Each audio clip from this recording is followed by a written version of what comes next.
تناسب اندام داشتنش سخته.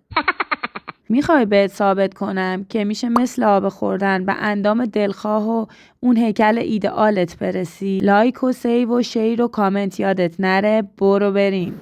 قبل از اینکه بخوام از پیلاتس واسهتون بگم، میخوام از تجربه شخصی خودم بهتون بگم.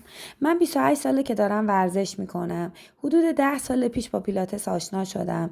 از طریق آسیب هامم با این ورزش آشنا شدم.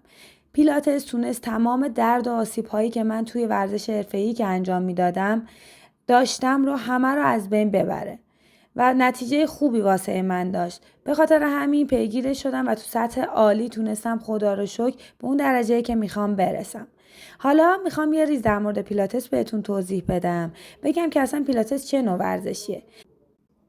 پیلاتس مجموعه ای از حرکت‌های کششی استقامتی و درمانی هستش. به خاطر همین تک تک افراد حتی اگر که آسیب داشته باشن هم میتونن پیلاتس رو کار بکنن.